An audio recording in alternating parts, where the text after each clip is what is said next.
Anyway, I think I'll start with a quote. First of all, acknowledge past, present and future Aboriginal communities. And I'll start with a quote. I lived at Rocky Cave, and at the Aboriginal area there was a board with a quote on it from an author, Xavier Herbert, and it resonated with me. It said, "Until the white fella gives back to the black fella what rightfully belongs to him, without strings and provisions to snatch back at will, until that day we remain nothing but a community of thieves." Now if you... And another quote, because there's a lot more learned people that have been and gone before I came along. Roosevelt in 1930, when money was infiltrating the government, he said, "Government by organised money is as good as government by organised mob." And what we have today is very much along those lines. It's a very sad and concerning situation. I never got involved in politics. I had no interest whatsoever. But where we're going, our children, future generations, the things that we hold dear, such as Lake Malbena, this is a very, very critical time that we're in. And the only way we have to display our discontent is at the ballot box. The only way we can send that loud message to this mob that seem to think it's okay to come in on a well-funded campaign on the back of the gambling industry, buy an election, will privately carving up behind closed doors what belongs to us and all Australians, I might add, without any input from us, is just outrageous. It makes my blood boil.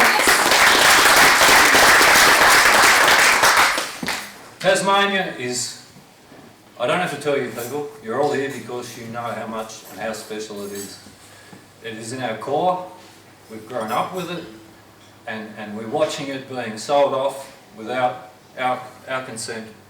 And we have to make that known at the ballot box. We have to support independence, take that vote away from the Labor Party, the Liberal Party. The Labor Party, I don't know where the hell they've gone. All these people in here, there'd be a fair element of working class. They've forgotten us. We've become irrelevant. They're pretty much the same as the Liberals now. We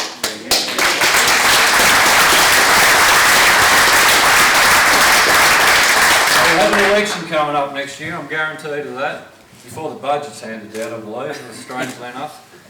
So between that time and now, anyone in here, and I'd encourage any young person out there with the support of everyone. Brett, you'd make a great candidate, mate. Take the vote away from it, pull it, work together.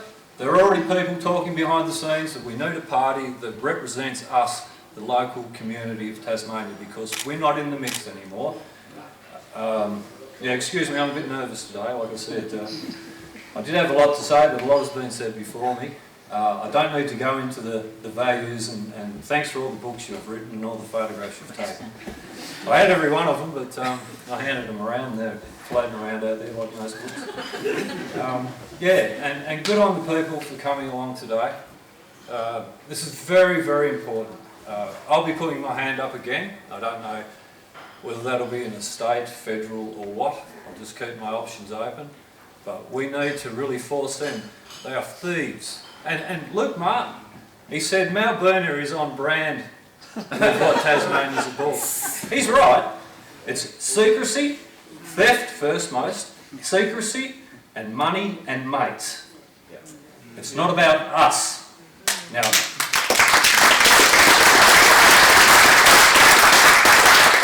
and if you call them a pack of thieves and you keep calling them a pack of thieves, they'll turn, because no one likes to be called a thief. But that's what they are, that's what they're condoning, and the political system and the measures that are taken to manipulate and take that power away and then walk off and forget about our community and our children and future generations. And this, I've said enough.